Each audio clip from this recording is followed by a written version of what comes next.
October 14, 1943. Millbrook Textiles Corporation, Lowell, Massachusetts, 7:20 a.m. Estelle Vogel set her lunch pail on the desk, unbuttoned her wool coat, and froze.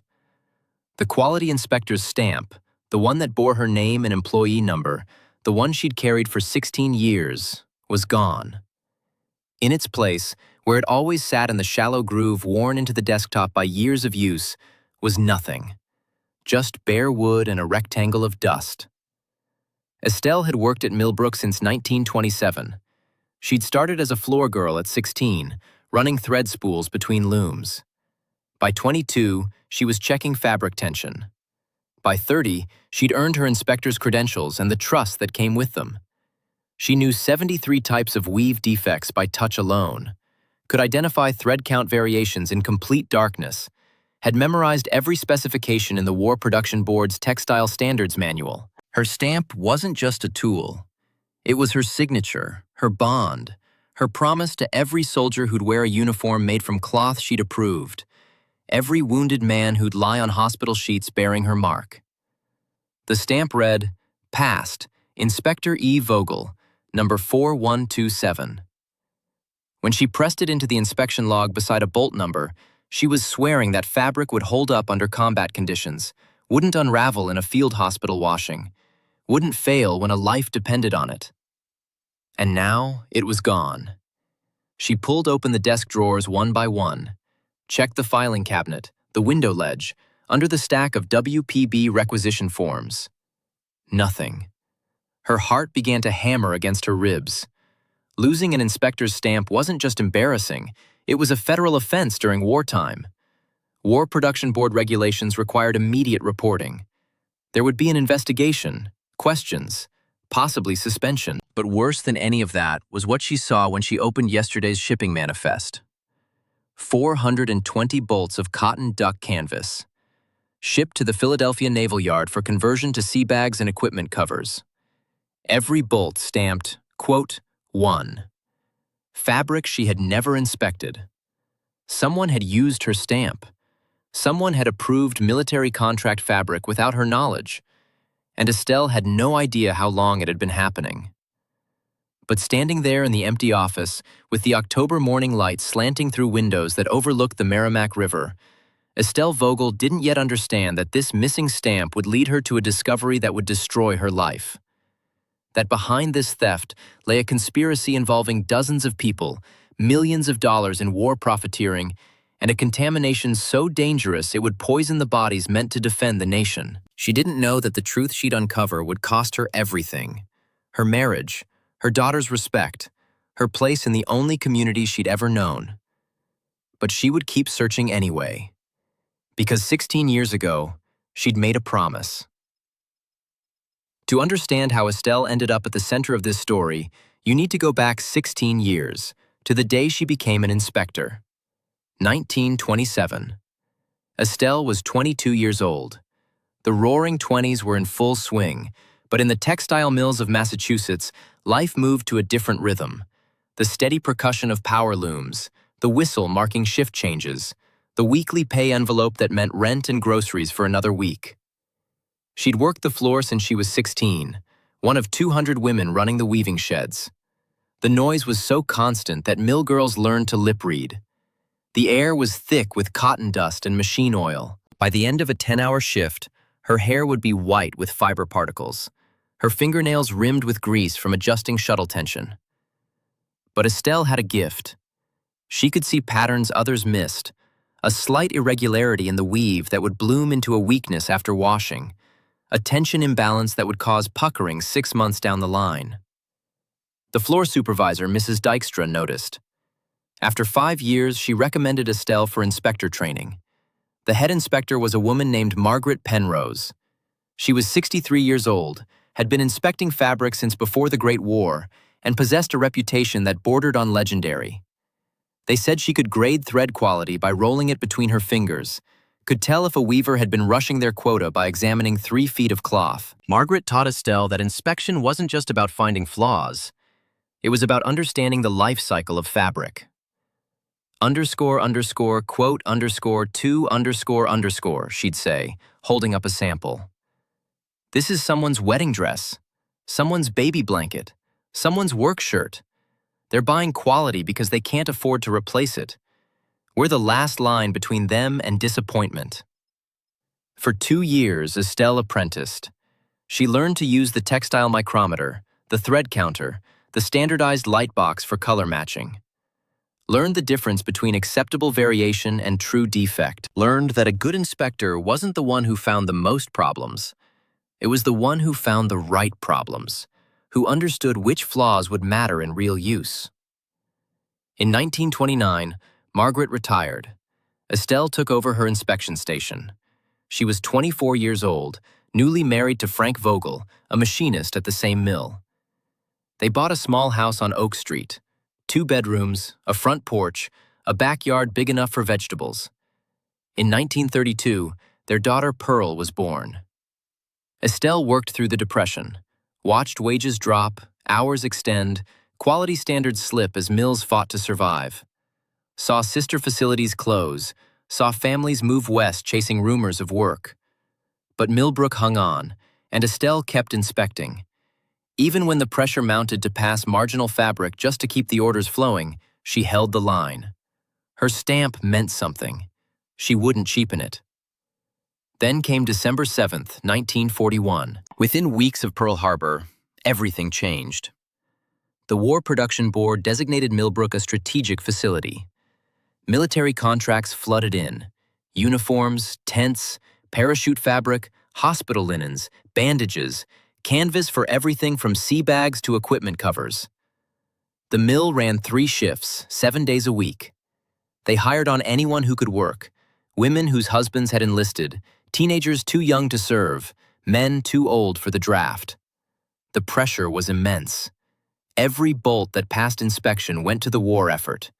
Every rejection meant delays, missed quotas, angry phone calls from procurement officers who needed fabric yesterday. The government needed millions of yards per month, and Millbrook was one of dozens of mills straining to deliver. But Estelle held firm. When fabric failed standards, she marked it rejected and sent it back for reweaving, regardless of whose production quota it affected. The workers cursed her name. The floor supervisors complained to management. But the quality standards were federal law during wartime, and Estelle followed them. Then came June 1943. A new plant manager arrived, Elwood Percival Whitmore. He was 56 years old, had worked his way up through management at 3 different textile operations, and carried letters of recommendation from a congressman and 2 War Production Board officials. Tall, silver-haired, with a voice that could command a room, he brought an air of authority and urgency. At his first all-hands meeting, he stood at the front of the main weaving shed. They'd shut down 2 shifts so everyone could attend, and delivered a speech about patriotism and production. Quote, 5, he said. Quote, 6. Estelle sat in the back, her arms crossed, a cold feeling in her stomach.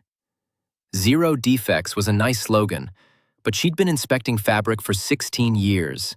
She knew 0 defects was impossible. Even the best mill, with the best workers, running premium materials, produced a rejection rate around 3 to 5%.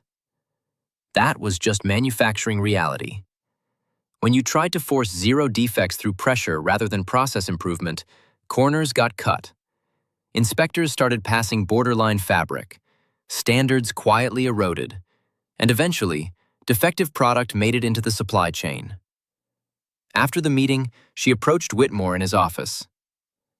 Mr. Whitmore, I appreciate the sentiment, but we need to be realistic about defect rates. Mrs. Vogel. He didn't look up from the production reports on his desk. She left the office with her jaw tight. Over the following months, strange things began happening.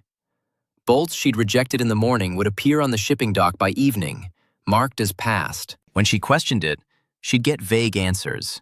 Quote 12, quote 13, quote 14.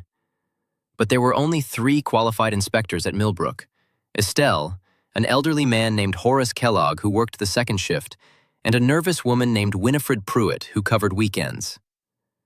Estelle knew their handwriting, knew their stamp marks. These weren't their approvals. She started keeping her own records. Every bolt she rejected, she logged in a personal notebook: date, bolt number, defect type. Then she'd check the shipping manifests at the end of each week. The pattern became clear. Approximately 30% of her rejections were being overridden and shipped anyway. Then came the schedule changes. Starting in August, Estelle found herself pulled away from inspection more and more often. Mandatory safety training, 4 hours every other Tuesday. WPB compliance seminars in Boston, all-day affairs requiring train travel. Union meetings, civil defense drills, plant managers' advisory councils. Always during her regular inspection hours, always requiring her to leave the facility. She mentioned it to Horace one evening when their shifts overlapped. "Aren't you getting all these meetings?" He shook his head. "Haven't had training since March. You must be on some special list." That's when she began to suspect. On September 16, 1943, she was scheduled for all-day first aid certification. The certification was legitimate, Red Cross authorized with a qualified instructor. But she had a nagging feeling. So she called in sick that morning, then drove to the mill and parked across the street, where she could see the loading dock. At 10:15 a.m., a truck from Philadelphia Quartermaster Depot backed up to the dock. Workers loaded 30 bolts of olive drab cotton twill, uniform fabric, military specification. Estelle watched through binoculars as the dock foreman checked each bolt tag, marking them approved for shipment. Every tag bore her inspection stamp. She'd been home sick. She hadn't been near those bolts. That night, Estelle broke into the plant. She knew the security guard's route. He made rounds every 2 hours, started at the main entrance, circled the building clockwise. At 11:30 p.m., after he'd passed the loading dock, she used her supervisor key to enter through the side door near the inspection office. The building was dark except for emergency lighting. The smell of machine oil and cotton dust hung in the still air. Her footsteps echoed on the concrete floor as she made her way to her inspection station. The desk drawer where she kept her stamp was locked, as it should be. But when she examined the lock with her pocket flashlight, she saw fresh scratches around the keyhole. Someone had picked it, recently. She opened the drawer. Her stamp was there, exactly where she'd left it that morning. But when she looked closely, something was wrong. The ink pad beside it, which should have been half-dried since she hadn't used it all week due to meetings, was damp. Recently used. Someone had a duplicate key. They were coming into her office, using her stamp while she was away, then returning it before she got back. She needed proof. Real proof, not just suspicions. She went to the shipping office and found the manifests from the past 3 months, pulled every shipment that bore her inspection mark, cross-referenced them with her personal rejection log. 47 bolts that she'd never inspected, or that she'd explicitly failed, had been stamped with her mark and shipped to military facilities across the country. Then she did something that would haunt her for the rest of her life. She went to the warehouse and pulled one of those bolts, one that had been marked rejected in her log but was scheduled for shipment the next day. A bolt of white cotton muslin, listed for conversion to hospital linens at Fort Dix. She unrolled 20 yards under the quality inspection light and began examining it. The fabric looked fine on casual inspection. Tight weave, even color, proper weight. But when she tested it with the thread counter, she found irregularities. The thread density was lower than specification by about 8%. Not enough to be obvious, but enough that the fabric would wear faster, might tear under stress. Then she noticed something else. A faint yellow cast to certain sections, almost invisible unless you knew what to look for. She'd seen it before, years ago, in fabric that had been treated with sizing compounds to add body and weight. Sizing was normal. But military specifications limited how much could be used because excessive sizing would wash out after the first laundering, leaving the fabric limp and thin. A dishonest mill could add extra sizing to make substandard fabric pass inspection, then pocket the savings from using cheaper thread or shorter processing time. She tested a sample in the sizing test bath, a solution that would dissolve the compounds and reveal true fabric weight. After 10 minutes, the sample had lost 12% of its weight. Military specification allowed maximum 5%. This was fraud. But it was also something worse, because when she examined the residue left in the test bath, she found a peculiar orange tint. She'd never seen that before. The next morning, October 14, 1943, Estelle discovered her stamp was missing. She'd known someone was using it, but they'd always returned it before. Why take it now? Unless they knew she was getting suspicious. Unless they were preparing to dispose of it, claim it had been stolen, create confusion to cover their tracks. She needed help, real help, from outside the mill. She thought of Frank, her husband, but Frank had his own problems. He'd been passed over for promotion twice since Whitmore arrived, had been reassigned to night shift maintenance despite 16 years of day shift seniority. He blamed Estelle's quote 17 for making enemies. They'd been fighting about it for months. She thought of her daughter Pearl, 11 years old, who was being teased at school because other kids' fathers worked at Millbrook and complained about quote 18 at dinner. Pearl was struggling, withdrawn, angry at her mother for reasons she couldn't articulate. No, she couldn't involve them. Instead, she thought of someone she'd met 6 months earlier at a civil defense meeting. Mavis Gresham, a chemist who worked at the regional WPB testing laboratory in Boston. They'd sat together during a tedious lecture on fire safety regulations, had struck up a conversation. Mavis was 43, unmarried, sharp-minded, with a doctorate from Radcliffe and a skeptical attitude toward authority. They'd exchanged phone numbers, met for coffee twice. Estelle trusted her. She called Mavis from a payphone during lunch break. "I need you to test something. Confidentially." "What kind of something?" "Fabric. Military contract fabric that I think has been adulterated." Silence on the other end. Then, "That's serious, Estelle. If you're wrong..." "I'm not wrong. Can you test it without filing an official report, just to confirm?" Another pause. "Meet me at my apartment Saturday afternoon. Bring samples." Saturday, October 16, 1943. Estelle took the train to Boston carrying a shopping bag with 3 fabric samples inside, each from a different bolt she'd found in the shipping warehouse with fraudulent approval stamps. She told Frank she was visiting her sister in Cambridge. It wasn't entirely a lie. Her sister did live there, and Estelle would stop by after meeting Mavis. Mavis lived in a 4th-floor walk-up in Back Bay. Her apartment was small but neat, dominated by bookshelves and a work table near the window where she did freelance consulting. She'd set up a makeshift laboratory. Beakers, Bunsen burner, reagents in labeled bottles. Mavis said, spreading the samples on her table. Mavis smiled. She worked methodically, cutting samples, treating them with various solutions, measuring results in graduated cylinders, making notes in a ledger. Estelle sat by the window and watched the street below. Couples walking arm in arm, a mother pushing a pram, normal people living normal lives that weren't being pulled apart by missing stamps and contaminated fabric. After 2 hours, Mavis looked up from her microscope. "You were right. The sizing content is way over spec, between 10 and 14% across all 3 samples. The thread count is below minimum tolerance, and there's something else." She gestured to a beaker with an orange-tinted residue. "This is copper sulfate. It's used in some textile processes as a fungicide and color fixative, but it should be completely removed during finishing. These samples have retained significant copper content, probably because they were under-processed to save time." Estelle felt cold. "Is that dangerous?" "In these concentrations? Yes.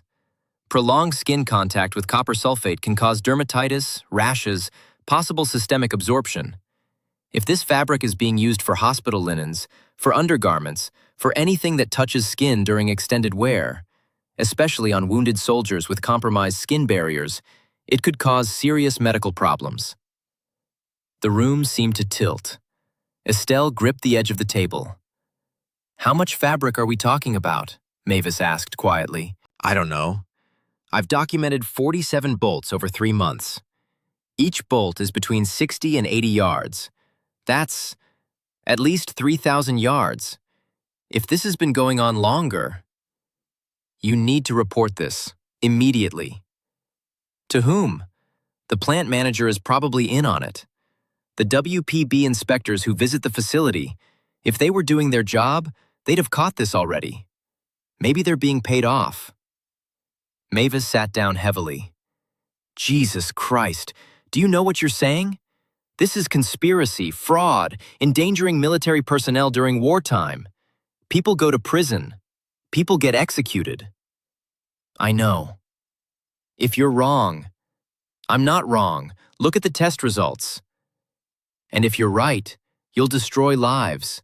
Whoever's behind this will fight back. They'll try to discredit you, ruin you, maybe worse. Are you prepared for that? Estelle thought about Frank, already distant and resentful, about Pearl, already struggling with her mother's reputation, about the house on Oak Street, the vegetable garden, the quiet life she'd built over 16 years.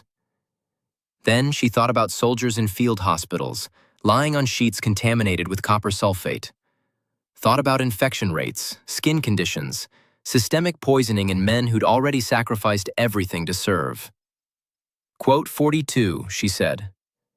Monday morning, October 18th, 1943.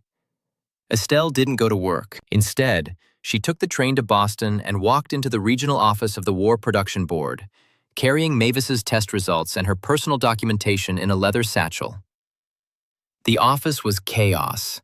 Typewriters clacking, phones ringing, clerks rushing between filing cabinets with armloads of paperwork. War production meant mountains of bureaucracy.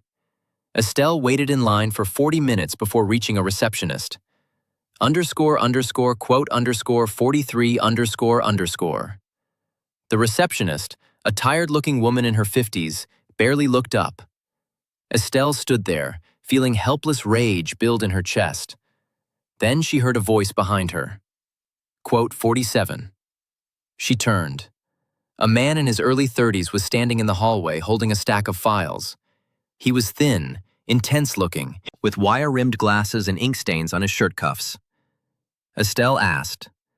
Reeves' expression sharpened. Come with me. He led her to a cramped office overlooking Commonwealth Avenue. The desk was buried under files, the walls covered with charts tracking production output from facilities across New England. Talk, he said, closing the door. Estelle talked, told him about the missing stamp, the fraudulent approvals, the schedule manipulations, the test results. Laid out her documentation, her personal rejection log, the shipping manifests, Mavis's laboratory analysis. Reeve listened without interrupting, making notes on a legal pad.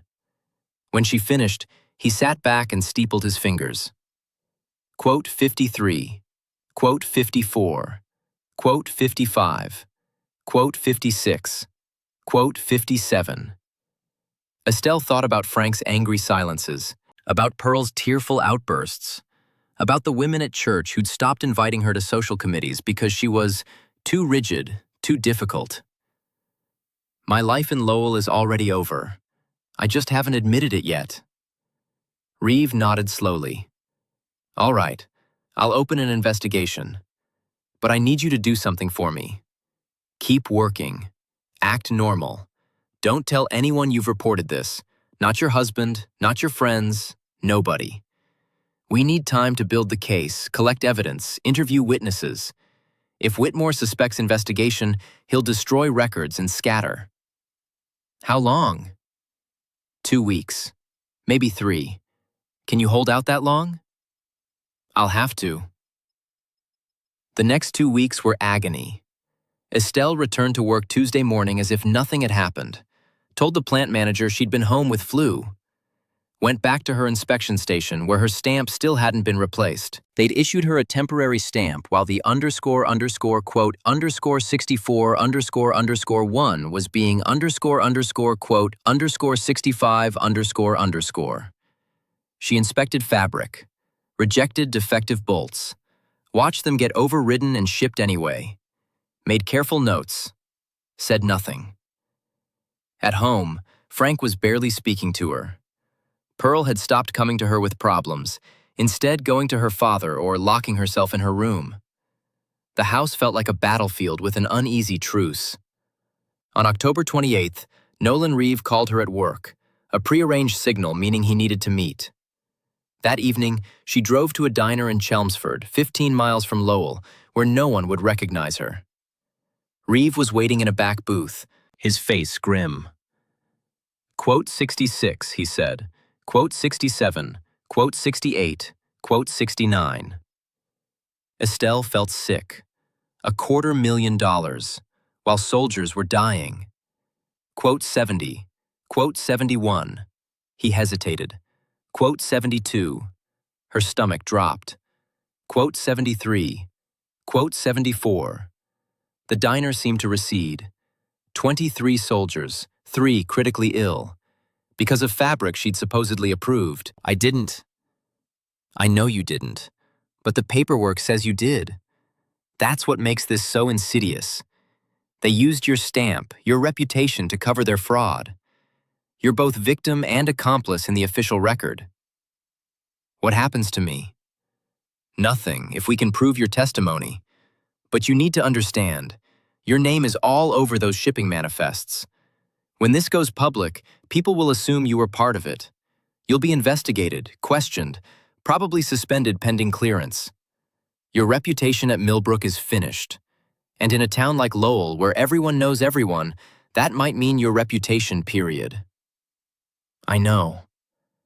Are you sure you want to go through with this? Estelle thought about those 23 soldiers in North Africa. Thought about the ones who hadn't gotten sick yet, but would if this continued. Thought about Margaret Penrose, the old inspector who'd trained her, who'd said, quote, 81, quote, 82. October 29th, 1943. Federal marshals arrived at Millbrook at 6 a.m., before the first shift started. Estelle watched from her car across the street as they entered the building, as workers arriving for their shifts were turned away, as Elwood Whitmore was let out in handcuffs an hour later, his silver hair disheveled, his face purple with rage. By noon, the news was all over Lowell. By evening, it was in the Boston papers. Quote 83. The article mentioned Estelle by name. Quote 84. Frank read the article at dinner, set down his coffee cup, looked at her across the table. Quote 85. Quote 86. Quote 87. Quote 88. Quote 89. His voice was flat. Quote 90. Quote 91. Quote 92. Quote 93. He stood up. He left the table, left the house. Came back 3 hours later smelling of whiskey and wouldn't look at her. The trial took place in February 1944 in federal court in Boston. Elwood Whitmore, Cyrus Pruitt, and 6 others were charged with conspiracy to defraud the government, violation of War Production Board regulations, and reckless endangerment. Whitmore hired a high-powered defense attorney from New York, who'd successfully defended industrial executives in 3 previous fraud cases. The prosecution's case was straightforward. Shipping manifests, laboratory results, testimony from dock workers who'd been pressured to override rejections, financial records showing diverted funds, and Estelle's testimony. She spent 2 days on the stand. The defense attorney tried every tactic, suggested she was disgruntled over missed promotions, implied she'd falsified records, questioned her technical competence, insinuated she'd had affairs with male co-workers that influenced her judgment. Mrs. Vogel, isn't it true that you've rejected more fabric than any other inspector at Millbrook? I've rejected fabric that failed to meet specifications. Some might say you have unusually rigid standards, that you're overzealous. Some might say that. I say I follow the regulations. And these regulations, you interpret them yourself, correct? Without oversight? I'm trained and certified to interpret them. That's what an inspector does. So really, you have enormous power. You could reject perfectly good fabric just because you personally didn't like someone. I could, but I don't. How do we know that? Because in 16 years, I've never once been disciplined for improper rejections. Not once. My rejection rate aligns with industry standards. My technical knowledge has been tested and verified. And most importantly, every single bolt I rejected in my documentation was later tested by independent laboratories and confirmed to be defective. Every single one. The defense attorney moved on to another line of attack. Mrs. Vogel, you claim my client stole your inspection stamp. But isn't it possible you simply misplaced it? That you approved these shipments and forgot? No. You're certain? Even though you've testified that you sometimes inspect hundreds of bolts per week, that it's repetitive work, that it's easy to lose track. I don't lose track. I maintain detailed personal records of every inspection. Ah, yes, your personal records. He held up her notebook. This notebook that you kept in violation of company policy, that you never showed to supervisors, that contains only your version of events? It contains facts, dates, bolt numbers, defect descriptions. Or it contains whatever you wrote in it after the fact to support your accusations. We only have your word that these notes are contemporaneous. But the prosecution had more than Estelle's word. They had the laboratory results, the contaminated fabric samples, the testimony from soldiers who'd been hospitalized with copper dermatitis, the financial records showing Whitmore's unexplained income. On March 3, 1944, after 4 hours of deliberation, the jury returned with guilty verdicts on all counts. Whitmore got 12 years in federal prison. Pruitt got 8. The others got sentences ranging from 3 to 6 years. Estelle sat in the courtroom gallery and felt nothing. No triumph, no vindication. Just exhaustion. By the time she returned to Lowell, her life had fallen apart. Frank had filed for divorce in January while the trial was ongoing. He'd already moved out, was living with his brother. Pearl stayed with him. When Estelle tried to call her daughter, Pearl hung up. At work, she'd been reinstated after the verdicts, cleared of all wrongdoing. Her coworkers wouldn't speak to her, wouldn't sit with her at lunch, wouldn't acknowledge her in the hallways. She'd destroyed their livelihoods.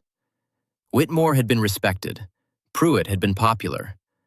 The convicted men had families, wives who'd lost their income, children who'd lost their fathers. The workers who'd been let go during the investigation, 37 people in total, blamed Estelle. Never mind that they'd been complicit. Never mind that they'd chosen to participate in fraud. In their minds, she was the stool pigeon, the snitch, the woman who'd valued rules over community. Someone spray-painted __quote _113 _ on her front door. She scrubbed it off, and 2 days later, it was back.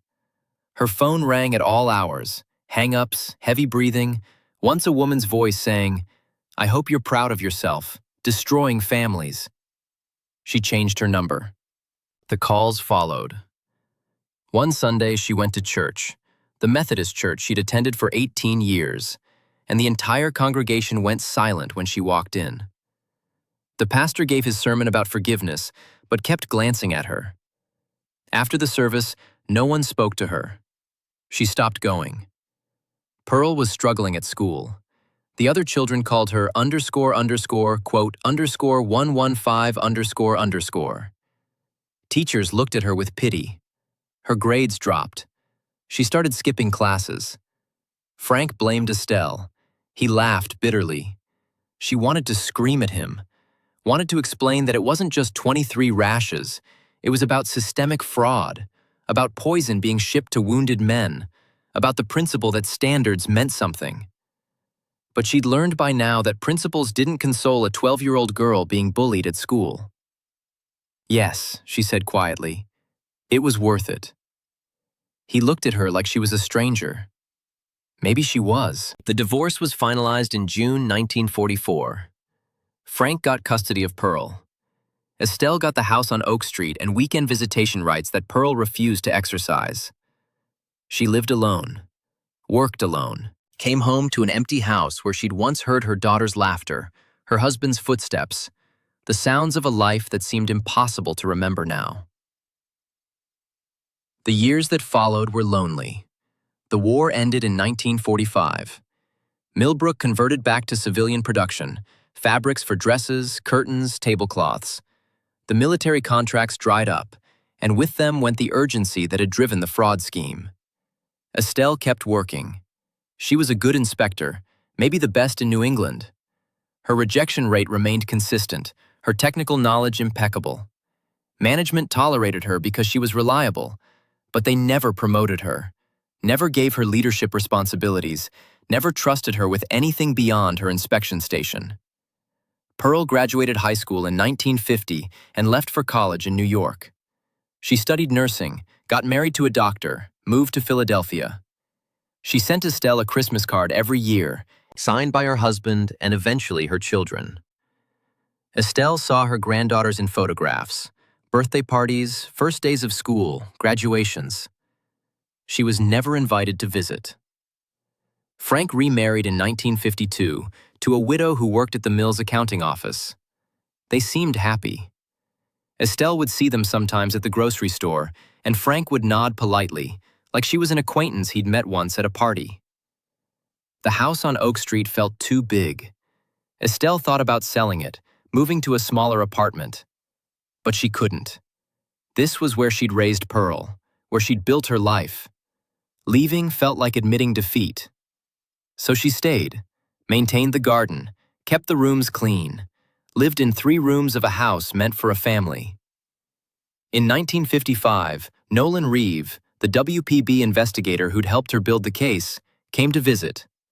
He'd left government work, was now teaching economics at Boston University.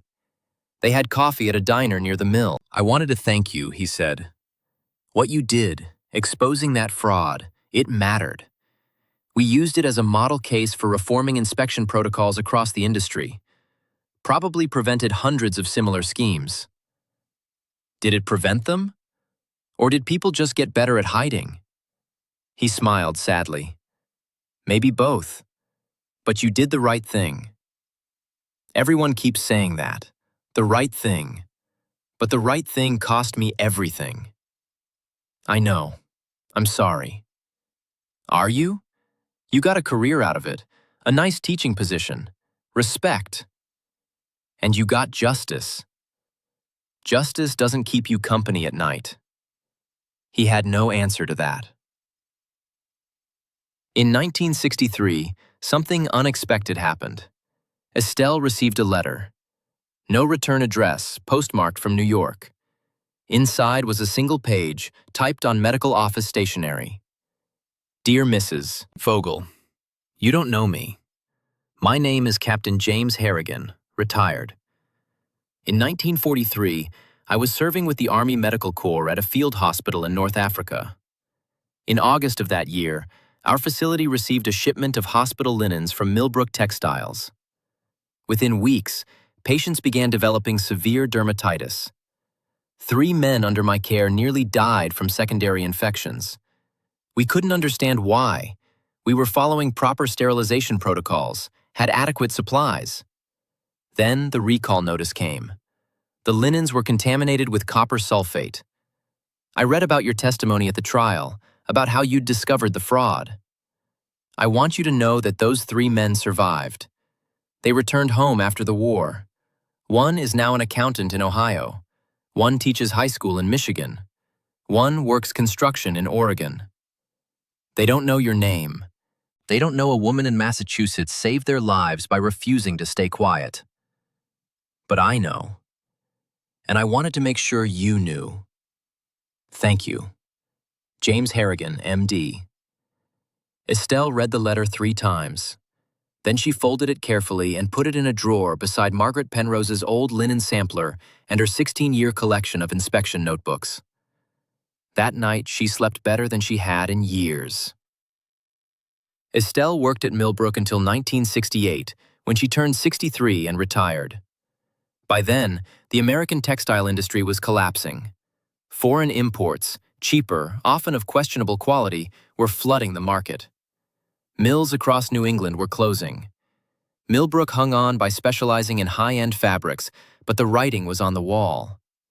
She attended her retirement party, a small affair in the cafeteria with cake and punch.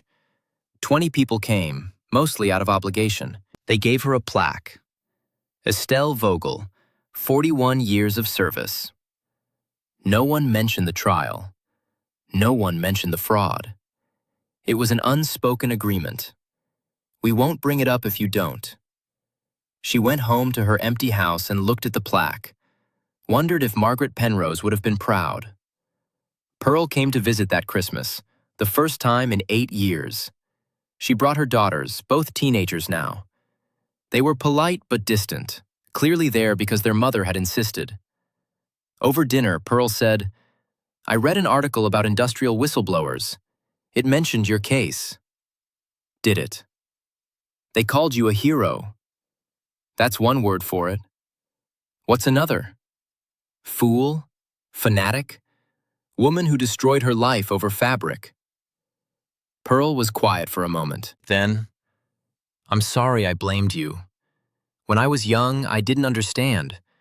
I just knew my life fell apart. And now? Now I'm a nurse. I see what happens when people cut corners, when they prioritize profit over safety. Last year, we had a patient die because a surgical supply company shipped sterilized instruments that weren't actually sterilized. Someone in QC had been falsifying reports. What happened? The patient's family sued, the company settled, the QC person got fired, but nobody went to prison, and the company is still operating." Estelle felt a familiar bitterness. So nothing changed. Something changed. That QC person's replacement is terrified of making mistakes. The hospital now does random audits. It's not justice, but it's something. Is it enough? Pearl looked at her mother, at the woman who'd sacrificed everything for a principle, who'd lived alone for 20 years to protect people she'd never meet. Quote, _146 __. Estelle Vogel died in 1979, at the age of 74. She'd lived alone in the house on Oak Street for 3 decades. Pearl found her in the garden, where she'd been planting tulip bulbs for the spring she wouldn't see. The funeral was small. Pearl and her daughters, a few former co-workers. Frank sent flowers but didn't attend. His own health was failing. At the graveside, Pearl read a letter that had been in Estelle's desk, addressed, "To be read at my funeral. If anyone remembers me, let them remember this. I was an inspector. That was my job and my calling. I inspected fabric for 41 years. I don't know if I made a difference. The world is full of fraud and corner cutting and people who prioritize profit over safety. That didn't start with Elwood Whitmore, and it didn't end when he went to prison. But I know that 23 soldiers came home from the war when they might not have. I know that countless others used fabric that met proper standards because I held the line. I know that when I put my stamp on a bolt of cloth, I meant it. That's not heroism. That's just doing the job right. If you remember nothing else, remember that sometimes the simplest act, refusing to approve bad work, is the most important thing you can do." Pearl folded the letter, looked at the gravestone. __, quote, _148 __. As they walked away from the cemetery, Pearl's youngest daughter asked, "Grandma was famous for something, wasn't she?" "In a way." "What did she do?" Pearl thought about how to explain it, how to make a 15-year-old understand that sometimes standing up for what's right costs everything. That sometimes you have to choose between your family and your conscience. That sometimes doing your job is the most radical act you can commit. Pearl said finally. Pearl looked back at the grave, at the simple marker that said nothing about scandal or trials or lonely years in an empty house. __, quote, _155 __, she said. __, quote, _156 __. Epilogue. In 1995, a historian named Wallace Crenshaw published a book about war production fraud during World War II. One chapter was devoted to the Millbrook case. He'd tracked down the 3 soldiers who'd nearly died in that North African field hospital. All were still alive, in their 70s, scattered across the country. None had known about Estelle Vogel. When Crenshaw told them the story, about the inspector who'd discovered contaminated linens, who'd testified despite personal cost, who'd lived alone for decades after destroying her career to protect people she'd never meet, they were silent. One of them, the former construction worker from Oregon, wrote a letter to the editor of the Lowell Sun. "I just learned that a woman named Estelle Vogel probably saved my life in 1943. I was a kid, 18 years old, wounded in North Africa, lying in a hospital bed with infected skin that the doctors couldn't explain. Turned out it was copper poisoning from contaminated sheets. If it had gone on longer, I would have died." Mrs. Vogel discovered the fraud, reported it, lost her family and her reputation for it. "I went on to live a good life, got married, raised 3 kids, built houses for 40 years, saw grandchildren born. None of that would have happened if she'd kept quiet. I wish I could thank her, but she died 16 years ago, so I'm thanking her now even though she can't hear it. Thank you, Mrs. Vogel. You saved my life. I hope you knew that mattered." The letter ran on the front page. Pearl read it in her kitchen in Philadelphia, tears streaming down her face. She drove to Lowell the next weekend, stood at her mother's grave for the first time in years. "You were right, Mom," she whispered. "It was worth it." The wind rustled through the cemetery trees. Somewhere in the distance, a church bell rang, and in that moment, Pearl could almost hear her mother's voice, steady, certain, uncompromising. "I inspected fabric for 41 years. When I put my stamp on something, I meant it." That was enough. That had to be enough. Because in a world that constantly pressures people to compromise, to look the other way, to prioritize comfort over conscience, sometimes the greatest act of resistance is simply doing your job right, even when it costs everything. Especially when it costs everything. Historical note. This story is inspired by actual events that occurred in American textile manufacturing during World War II. While specific names and details have been changed, cases of war production fraud, including contaminated fabrics being shipped to military facilities, were documented by War Production Board investigators throughout the conflict. Quality inspectors, predominantly women during the war years, served as the last line of defense against defective materials entering military supply chains. Many faced pressure to lower standards to meet production quotas. Those who refused often paid professional and personal prices.